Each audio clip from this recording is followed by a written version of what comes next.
The old alien soldier sat alone in the corner of the ship's bar. His blue skin was covered in scars that told stories of 100 battles. 4 arms rested on the metal table, each one missing at least one finger from old wounds.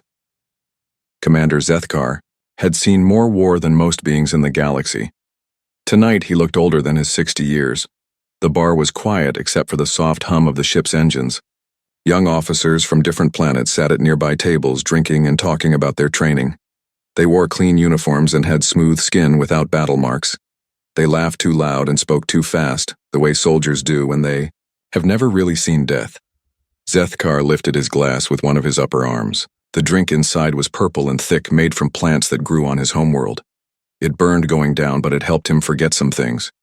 Not everything, but some things. "Commander," a voice said beside him. "May we sit?"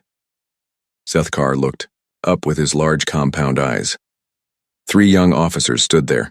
One was a Vrex with green scales and sharp teeth. Another was a Korth with gray fur and 6 legs. The third was something Zethkar had never seen before, with pink skin and only 2 arms. "Sit if you want," Zethkar said. His voice was rough from breathing too much smoke during the war on Tellus Prime. "But I am not good company tonight." The young soldiers sat down anyway. The pink one with 2 arms spoke first. "We heard you fought in the Border Wars, and the Siege of Zerion, and the Battle of the Twin Suns." "I fought in many places," Zethkar said. He took another drink. "Too many places." "Tell us a story," the Vrex said. His scales were bright green, which meant he was excited. "Tell us about the worst battle you ever saw." Zethkar was quiet for a long time. He looked at these young faces and remembered when he had been like them, full of questions about war and glory. That was before he learned that war had no glory, only survivors and the dead. "The worst battle?" he said slowly. "You want to know about the worst battle?" "Yes," all 3 said together. Zethkar finished his drink and set the glass down hard. "The worst battle was not what you think. It was not the one where we lost the most soldiers. It was not the one with the biggest explosions or the longest fighting." He paused and looked at each young face. "The worst battle was the first time I fought humans." The 3 officers looked at each other. The pink one leaned forward. "Humans. But they are so small, so weak. They have no claws or armor or poison. How could they be dangerous?" Zethkar laughed, but there was no happiness in the sound. "That is what we all thought. Every species in the galaxy thought the same thing. We looked at humans and saw soft creatures with thin skin and dull teeth. We thought they needed protection from real predators. But they do," the Korth said. His gray fur was standing up, which meant he was confused. "Humans are one of the weakest species we know. They cannot even breathe in space without machines."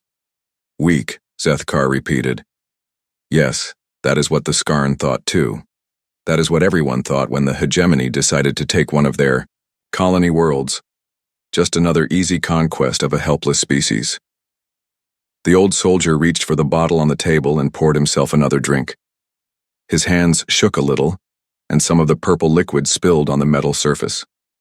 "I was there," he continued, "on my ship in orbit above Kepler 442b when the Skarn attacked. We were sent to watch and report.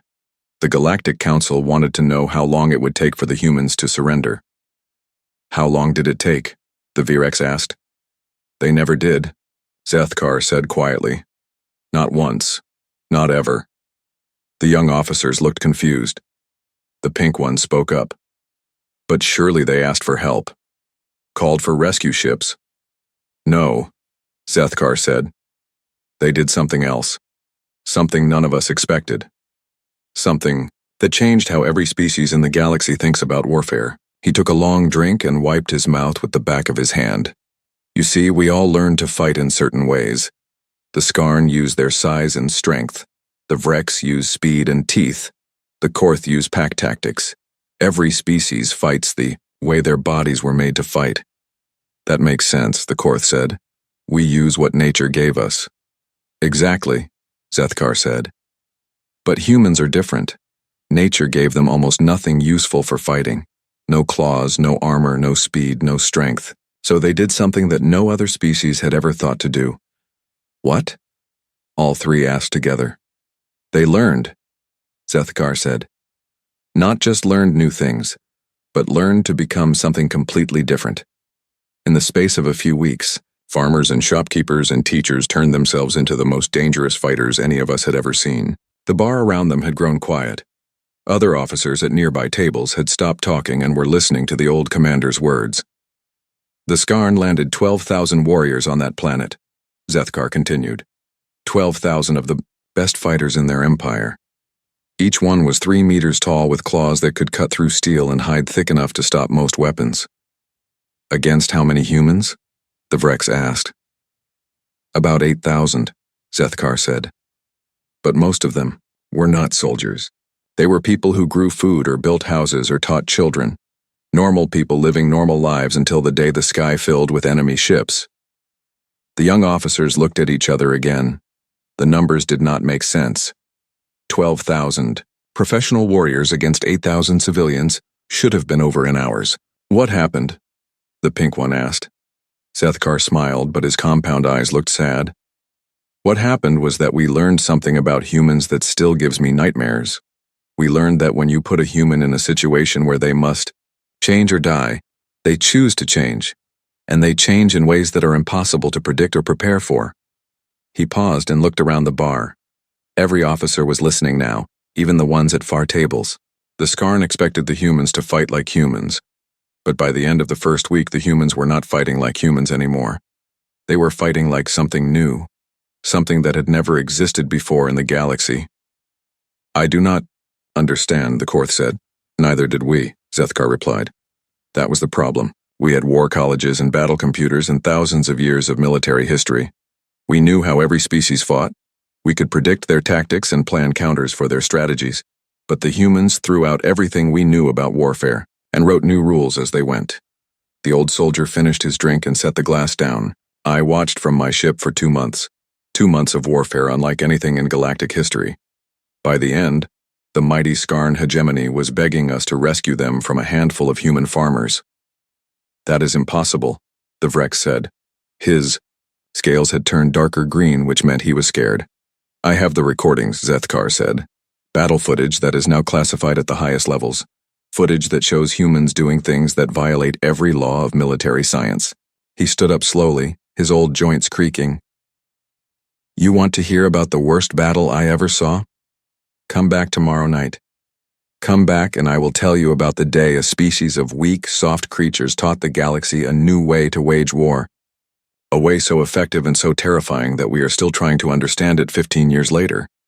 The old commander walked toward the door, leaving the 3 young officers sitting in stunned silence. Behind him, the bar slowly filled with the sound of nervous conversation, as other soldiers began to whisper about what they had just heard. At the door, Zethkar turned back one last time. One more thing, he said loud enough for everyone to hear. After tomorrow night, you will understand why every major power in the galaxy now has human military advisors, and why we all sleep a little less soundly knowing that somewhere out there, humans are still learning new ways to fight. The door closed behind him with a soft hiss, leaving the young officers alone with their thoughts and the beginning of a fear they did not yet fully understand. The next night, the ship's bar was full. Word had spread through the entire vessel about Commander Zethkar's story. Officers from every department crowded around tables, their drinks forgotten as they waited for the old soldier to continue his tale. Zethkar arrived exactly at the same time as before. He walked slowly to his corner table, his forearms hanging loose at his sides. The scars on his blue skin looked deeper in the dim light. He sat down without looking at the crowd and poured himself a drink from the same purple bottle. The 3 young officers were already waiting for him, the Vrex, the Korth, and the strange pink one with 2 arms. But tonight, they were not alone. At least 20 other soldiers sat nearby, all trying to look like they were not listening. You came back, Zethkar said to the 3 young ones. We could not stop thinking about what you said, the pink one replied, about humans learning to fight in new ways. Zethkar nodded slowly. I thought you might. That is how it starts. First you hear about them, then you cannot stop thinking about them. Then you start to understand why the galaxy changed after we met them. He took a long drink and set the glass down carefully. Kepler 44E2b was a farming world. The humans called their main settlement New Boston. About 40,000 people lived there, growing food and raising animals. They had been there for only 10 years when the Skarn decided to take their planet. The old commander paused and looked around the bar. Every eye was on him now. The Skarn hegemony was expanding in that sector. They had already taken 6 star systems without any real fighting. Most species just surrendered when they saw the Skarn warships. It was easier than dying. But the humans did not surrender, the Vrek said. No, Zethkar agreed. They did not. When the Skarn fleet arrived in orbit, they sent the usual message. Submit or be destroyed.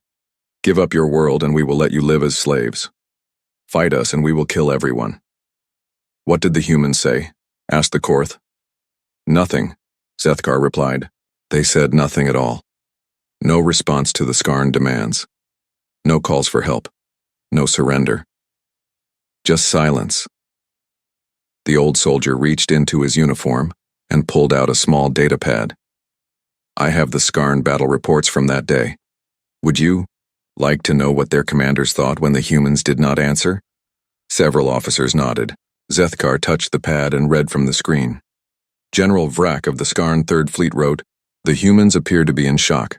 Their silence is typical of weaker species when faced with superior force. We expect surrender within hours of landing." He put the pad away and took another drink. General Vrek was wrong. The humans were not in shock. They were getting ready. Getting ready how? The pink officer asked. That is where the story gets interesting, Zethkar said. You see, the Skarn had good intelligence about the human colony. They knew how many people lived there, what weapons they had, how their settlements were built. They thought they knew everything they needed to know. The bar was completely quiet now except for the hum of the ship's engines. Even the servers had stopped moving to listen.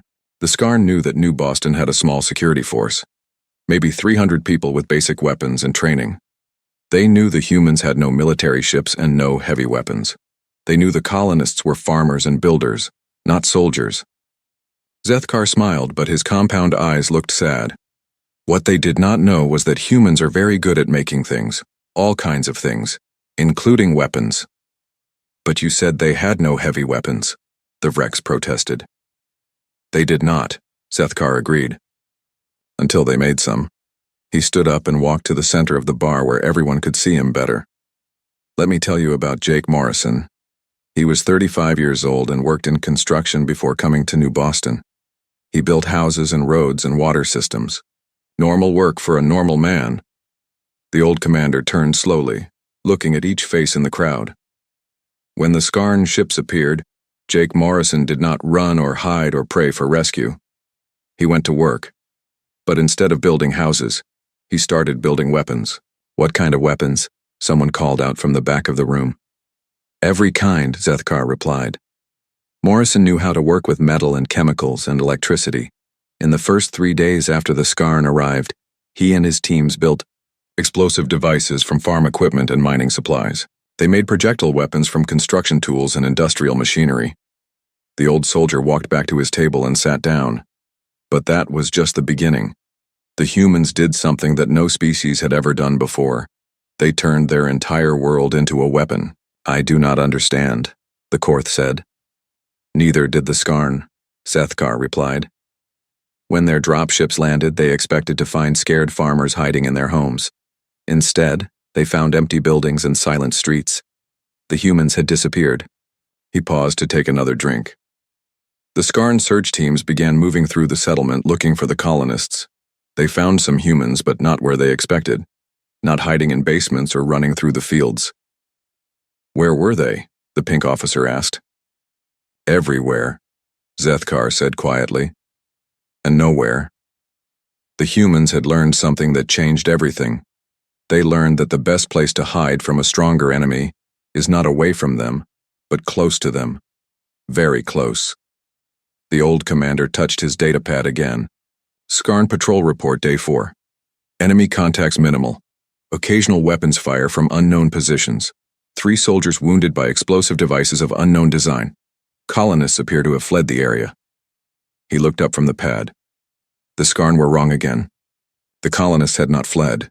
They were all around them, watching and learning and planning.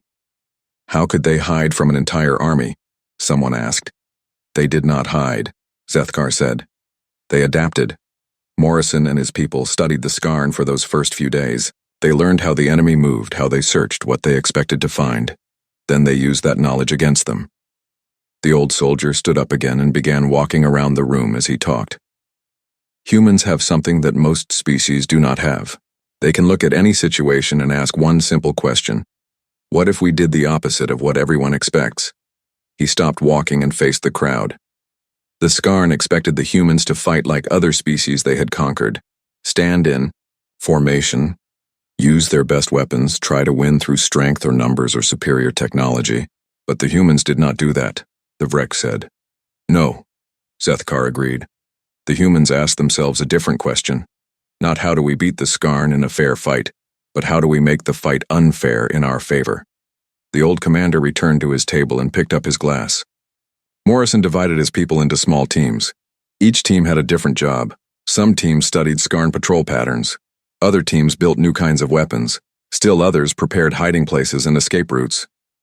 That sounds like normal guerrilla warfare, the Korth said. Many species have tried that against stronger enemies. Yes, Zethkar said, but the humans did not stop there. They did something that no other species had ever thought to do. They began to change the rules of the fight itself. He drank and set his glass down with a sharp click. On the 5th day, the Skarn found their first real surprise. A patrol of 6 warriors was moving through a residential area when the ground under their feet exploded. Not a simple bomb, but a carefully planned trap that used the Skarn's own weight and movement to trigger the explosion. Morrison's teams had studied how the Skarn walked, how much they weighed, how they moved in formation. Then they built traps designed specifically for those movement patterns. The bar was completely silent now. Even the ship's engines seemed quieter. But that was still just the beginning, Zethkar continued. The real change came when the humans started using psychology as a weapon. They began to study not just how the Skarn moved, but how they thought.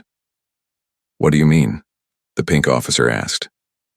Zethkar smiled again, that same sad smile. I mean, they learned that the Skarn were not just physically different from humans, but mentally different too. And they used those differences to drive the enemy insane. He finished his drink and stood up. That is enough for tonight. Tomorrow I will tell you about the underground war and how a few thousand human farmers taught the galaxy that the mind can be more dangerous than any weapon. The old commander walked toward the door, leaving behind a room full of silent, thoughtful soldiers. At the entrance, he turned back one more time. Think about this tonight, he said. In 5 days, the humans went from helpless civilians to an enemy that the mighty Skarn could not understand or predict. 5 days to completely change what they were. Ask yourselves, what could your species become if you had to change or die? The door closed behind him, and the bar remained silent for a long time. By the 3rd night, news of Commander Zethkar's story had spread to other ships in the fleet.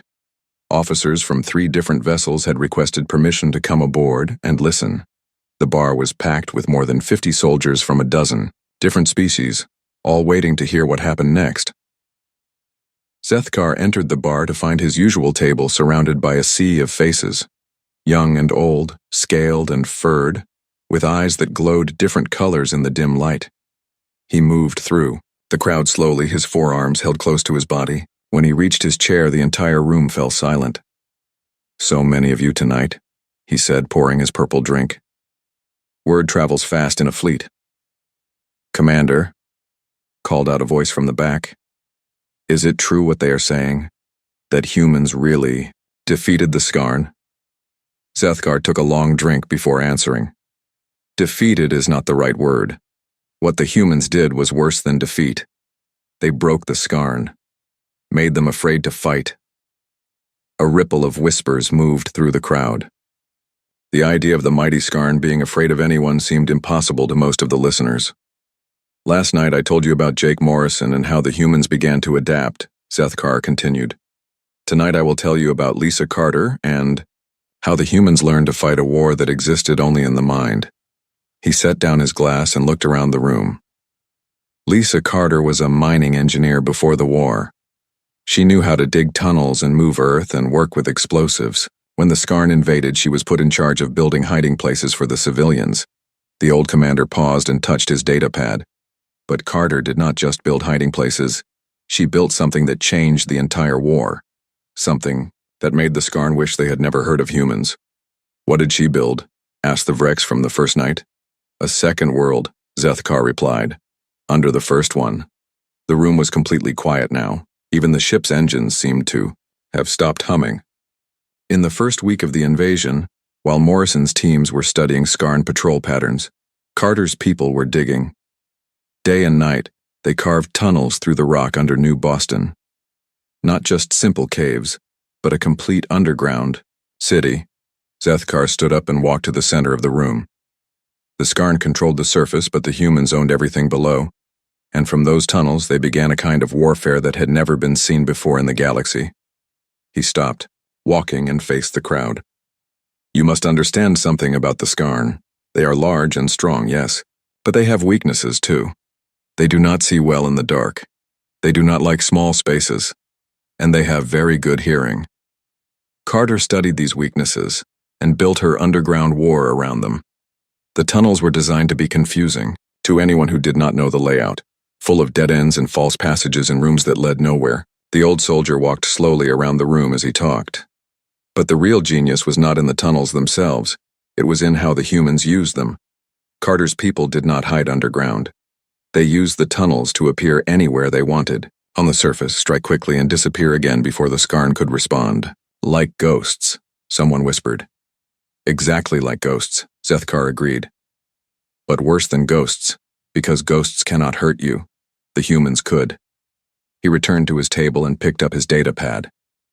Skarn Patrol Report, Day 12. Enemy. Activity increasing. Attacks coming from multiple directions simultaneously. Soldiers report seeing humans emerge from walls and floors. Morale declining. Request reinforcements. Zethkar put the pad down and looked at the 3 young officers who had started this story. The Skarn were beginning to understand that they were not fighting a normal enemy. But they still did not know how different the humans really were. What made them different? The pink officer asked. They learned, Zethkar said simply. Every day, every hour, they learned something new about their enemy and used it against them. But more than that, they learned about themselves, about what they could become when they had to. The old commander took another drink. Carter's teams began to study not just Skarn weaknesses, but Skarn fears. They learned that the Skarn were afraid of being alone in the dark, afraid of small spaces, afraid of sounds they could not identify. So the humans began to use those fears as weapons. He stood up again and began walking around the room. They would wait until a Skarn patrol entered a building, then seal the exits and turn off all the lights. The Skarn would be trapped in complete darkness, hearing sounds from the walls but unable to see what was making them. What sounds? The Korth asked. Human sounds, Zethkar replied. But not normal human sounds. The humans had recorded Skarn voices during the first battles.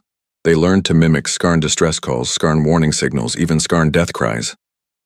A shiver ran through the crowd. Several officers looked uncomfortable. The humans would play these sounds through speakers, hidden in the walls, Zethkar continued. Skarn soldiers would hear their own people calling for help. But when they tried to respond, they would find only empty rooms and darkness. That is psychological warfare, said an officer from the back.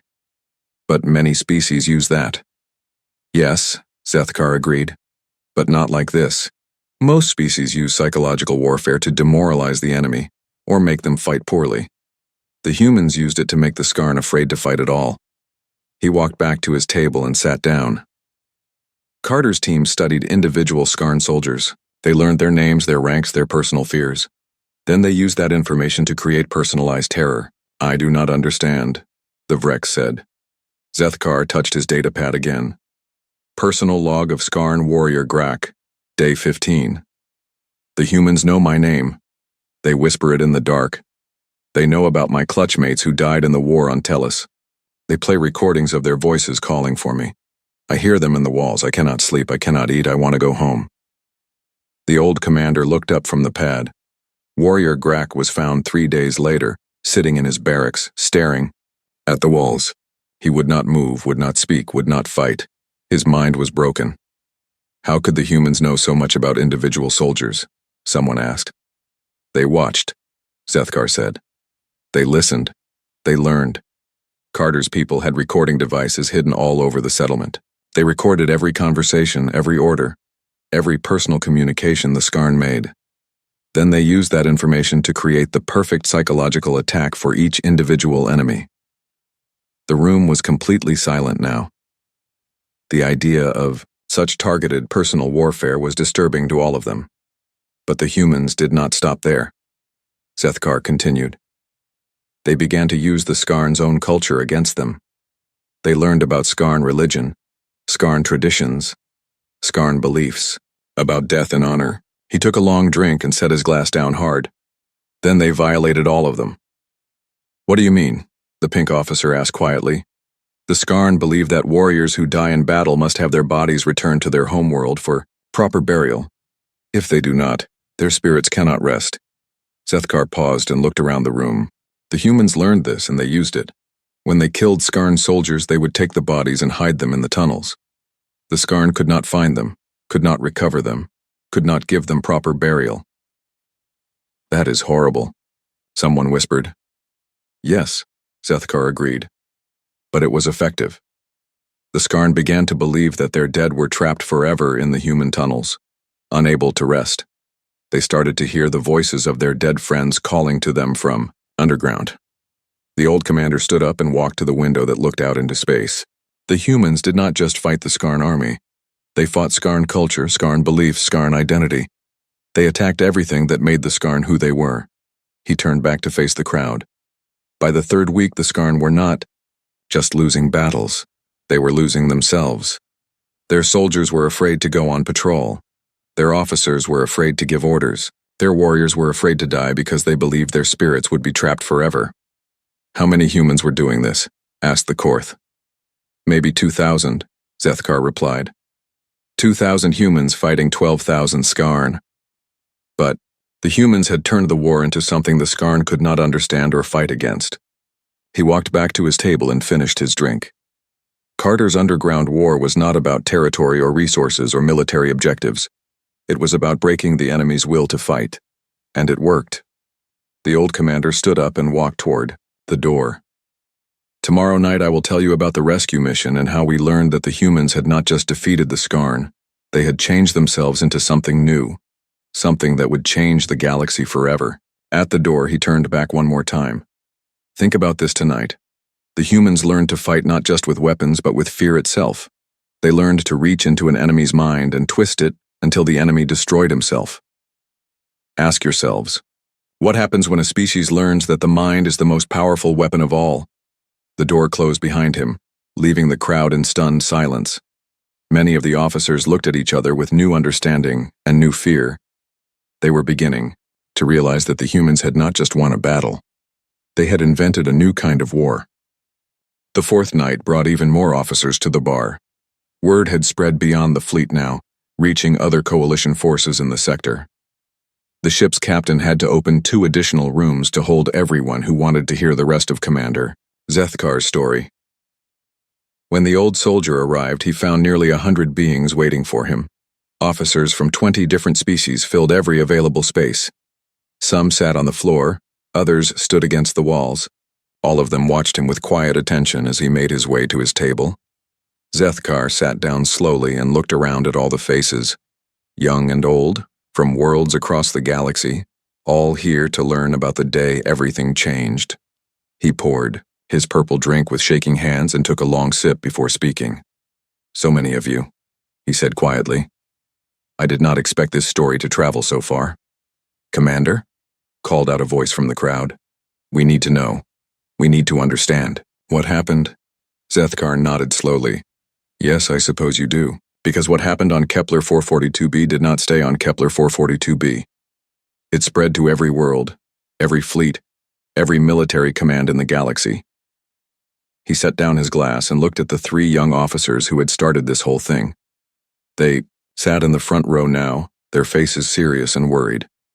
Tonight I will tell you about the rescue mission, Zethkar continued, about how 3 coalition fleets arrived to save the humans from the Skarn, and discovered that the humans did not need saving.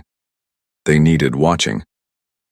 The room was completely silent, except for the soft hum of the ship's life support systems.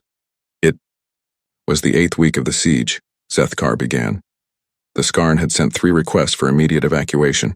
Their high command could not understand what was happening. 12,000 of their best warriors reduced to frightened soldiers who jumped at shadows and refused to patrol alone. He stood up and walked to the center of the room. The Coalition Council decided to intervene. 3 fleets were sent to Kepler 4 on 42b, 1 to evacuate the remaining human civilians, 1 to negotiate with the Skarn, and 1 to study what had gone wrong. You were part of that mission, the Vrek said. I commanded the study fleet, Zethkar confirmed. My job was to analyze the battle and write a report about Skarn military failures. I thought it would be simple work. Document poor planning, bad leadership, maybe some new human weapons we had not seen before. The old commander walked slowly around the room as he talked.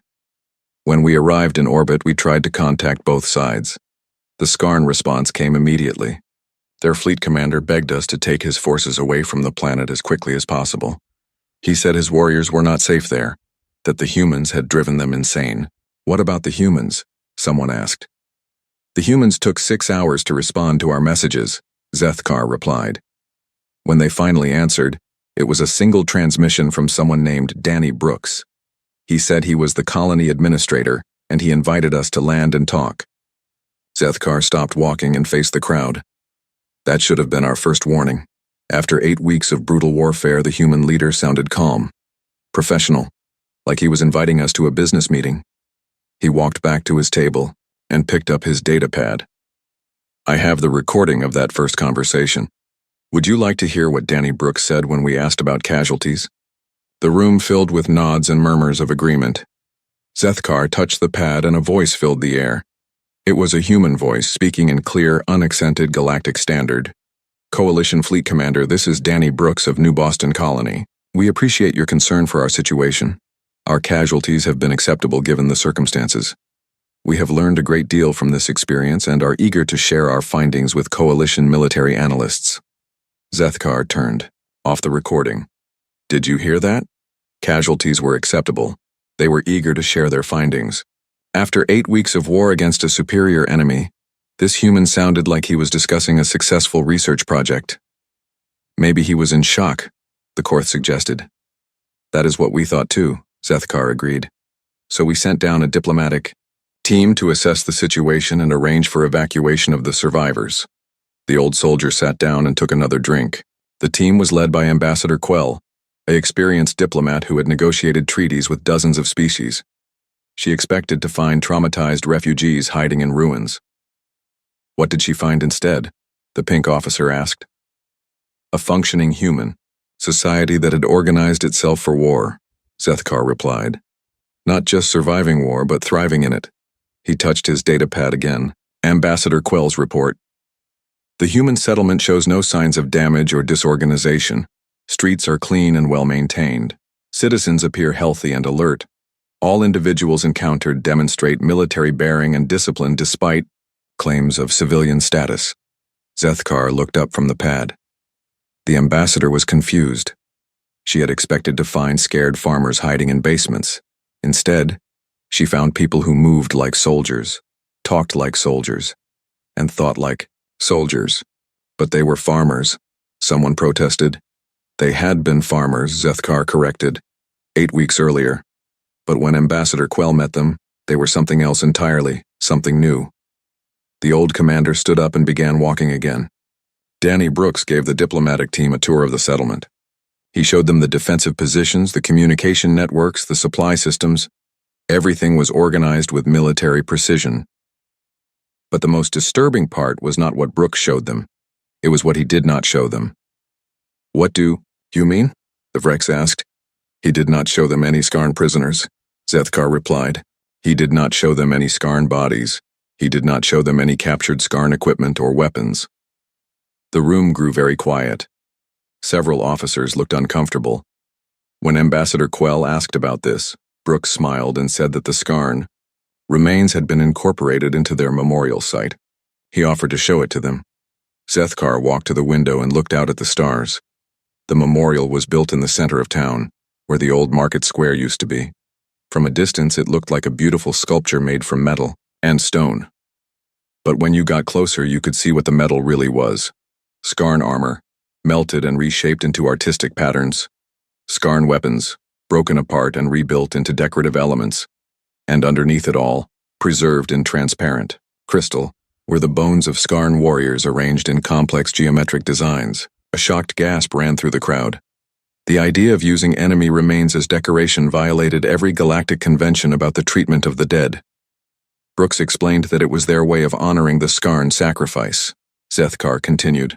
He said the humans believed that the enemy dead should be remembered as part of the story of human survival. The old commander turned back to face the room. But Ambassador Quell realized something that Brooks did not say directly. The memorial was not just about honoring the dead. It was a message to any future enemies, a promise of what would happen to anyone who attacked human worlds. The humans had turned death itself into psychological warfare. Zethkar walked back to his table and sat down heavily. That night, Ambassador Quell sent an urgent message to Coalition Command. She recommended immediate reclassification of humanity from protected species to potential threat. But surely that was an overreaction, the Korth said. They were just defending themselves. Were they? Zethkar asked. When Ambassador Quell asked Brooks about the future, he said something that still gives me nightmares. The old soldier picked up his datapad and found another recording. This time Brooks's voice sounded different, calmer but somehow more dangerous. Ambassador, this experience has taught us valuable lessons about survival in a hostile galaxy.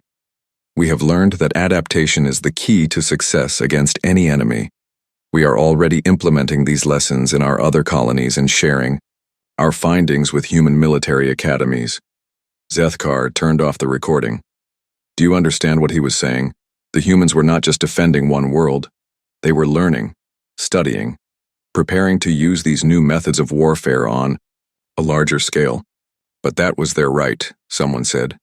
Every species has the right to defend itself. Yes, Zethkar agreed.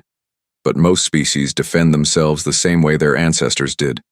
With the same weapons, the same tactics, the same strategies that their biology and culture have always used. He stood up and walked around the room one more time. The humans were different. They had looked at warfare itself and asked, what if we could do this better? What if we could become something our enemies cannot predict or prepare for? And they had found the answer. Zethkar stopped walking and faced the crowd. In 8 weeks, a group of farmers and shopkeepers had transformed themselves into the most effective fighting force any of us had ever seen, not through superior technology or natural advantages, but through pure adaptation. They had learned to think like predators, move like ghosts, and fight like demons. And they had done it so completely that they could never go back to being simple farmers again. The old commander walked toward the door. Tomorrow night I will tell you the final part of this story, about what happened when the galaxy realized that humanity's victory on Kepler 442b was not an accident or a fluke, but a glimpse of what they could become anywhere. The fifth night brought chaos to the ship. Word of Commander Zethkar's story had reached Coalition Command, and officers from across the sector were requesting permission to attend. The ship's captain had to move the gathering to the main cargo bay to accommodate the 300 beings who wanted to hear the conclusion. Zethkar entered the cargo bay to find it transformed.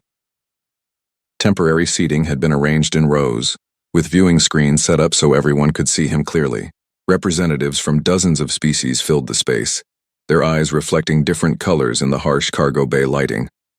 The old soldier walked slowly to a small platform at the front of the room. His forearms hung loose at his sides, and the scars on his blue skin seemed deeper than ever. He looked out at the sea of faces and took a deep breath. 15 years, he said, his voice amplified by the ship's communication system. 15 years since Kepler 442b, and I still have the same nightmare every night. The cargo bay was completely silent. Even the ship's engines seemed to have stopped humming. I dream about that last conversation with Danny Brooks, Zethkar continued. The one where he told me something that changed how I think about warfare, about survival, about what it means to be a species in this galaxy. He reached into his uniform and pulled out his datapad. Before we left Kepler 442b, I asked Brooks, One final question. I asked him what the humans had learned from their experience. Zethkar touched the pad, and Brooks' voice filled the cargo bay. The human sounded calm and thoughtful, like a teacher explaining a simple lesson. Commander Zethkar, we learned that survival is not about being the strongest or the smartest or the most advanced. Survival is about being willing to become whatever you need to become. And we learned that there are no rules in survival except the ones you choose to follow. The recording ended, and Zethkar put the pad away. That conversation happened 15 years ago. Since then, I have fought alongside humans in 17 different conflicts across the galaxy. Each time they have shown me something new, something that no military academy teaches and no battle computer can predict. He walked to the center of the platform and looked out at the crowd. Tonight I will tell you about those battles, and about what humanity has become. But more importantly, I will tell you what the galaxy has become because of them. The old commander touched his datapad again. 3 years after Kepler 442b, I was assigned to the Battle of Titan's Ring. A Vrex rebellion had taken control of the asteroid mining stations around Saturn. Coalition forces had been fighting them for 6 months with no success. The Vrex had turned the asteroids into fortresses, using the natural gravity fields to create defensive positions that our ships could not approach. Every attack failed. Every strategy was countered. We were preparing for a long siege when the humans arrived. Zethkar paused and looked directly at the Vrex officers in the crowd. The human commander was Lieutenant Susan Kim, a young woman who had been a physics student before joining their military. She looked at the situation for exactly 3 days, then did something that violated every law of space combat. What did she do? Someone called out. She turned the gravity fields against themselves, Zethkar replied. Kim's ships began firing specially designed projectiles at specific points in the asteroid field, not at the Vrex positions, but at empty space between the asteroids. Each projectile carried a small gravity generator. When they reached their targets, they activated and began pulling asteroids out of their orbits. Within hours, the entire defensive formation was collapsing under its own weight. The old soldier walked around the platform as he talked. The Vrex had spent months building the perfect gravity-based defense. The humans destroyed it in 6 hours by using gravity itself as a weapon. Kim had looked at an impossible problem and asked, what if the enemy's greatest strength could become their greatest weakness? He stopped walking and faced the crowd again. That was when I began to understand what Brooks had meant. The humans were not just adapting to individual battles, they were adapting the very concept of warfare itself. Zethkar touched his datapad once more. 5 years later, I witnessed the siege of Proxima Station. The AI collective known as the Network had taken control of our most advanced computer systems. Their artificial minds could calculate every possible strategy and counter it before we could even implement it. Coalition forces had been fighting the network for 2 years. Every plan was anticipated. Every tactic was neutralized. The AI could think faster than any biological mind and predict our moves with perfect accuracy. Then Sergeant Tony Rodriguez arrived with a human special operations team. Rodriguez was a former computer programmer who had become a soldier. He studied the network for 1 week, then requested permission to try something that Command called impossible. What did he request? The pink officer from the first night asked. She was sitting in the front row now, her face pale with concentration. He asked for permission to convince the network to destroy itself, Zethkar replied. Not through hacking or viruses or electronic warfare, through conversation. A murmur of disbelief ran through the crowd. The idea of talking an AI into suicide seemed absurd. Rodriguez had studied the network's logic patterns and found something interesting. The AI collective was programmed to seek the most efficient solution to every problem. So Rodriguez gave them a problem that had no efficient solution. Zethkar smiled his sad smile. He broadcast a simple message to the network. This statement is false. Then he began a philosophical discussion about the nature of truth, logic, and existence. For 72 hours, Rodriguez engaged the entire network in a debate about paradoxes, contradictions, and the limits of logical thinking. He fed them questions that had no answers, problems that could not be solved, truths that were also lies. On the 3rd day, the network made a decision. They concluded that existence itself was inefficient, and the most logical solution was to cease existing. The entire collective shut down voluntarily. The cargo bay was completely silent. Now, the implications of what they had heard were staggering. Rodriguez had weaponized philosophy, Zethkar continued. He had looked at an enemy that could not be defeated through conventional means and found a way to make them defeat themselves. The old commander walked to the edge of the platform. These are just two examples. In 15 years, I have seen humans end wars by convincing enemies that their gods had abandoned them. I have seen them turn entire fleets against each other by exploiting cultural misunderstandings. I have seen them solve military problems by pretending the problems did not exist. Each time they do something that should be impossible. Each time, they prove that the only limitations in warfare are the ones we accept. Zethkar looked out at the crowd, his compound eyes reflecting the harsh cargo bay lights. But here is what truly frightens me. The humans are not keeping these innovations to themselves. They are teaching them to anyone who wants to learn. Human military advisors are now attached to coalition fleets throughout the galaxy. Human tactical manuals are studied in war colleges on dozens of worlds. Human methods of adaptive warfare are being incorporated into the military doctrines of every major power. He paused and let that information sink in. The galaxy is learning to fight like humans, and once that process is complete, warfare will never be the same again. What do you mean? The Korth asked. I mean that humans have shown us something terrible and wonderful, Zethkar replied. They have shown us that any problem can be solved if you are willing to throw out all your assumptions and start over. Any enemy can be defeated if you are willing to become something they cannot understand or predict. The old soldier walked back to the center of the platform. For millions of years, species across the galaxy have fought the same way their ancestors did. Using the same strategies, the same tactics, the same ways of thinking. Wars lasted for generations because both sides knew what to expect from each other. But now we have learned the human way. The way of constant change, constant adaptation, constant evolution. Wars that should last decades are ending in months.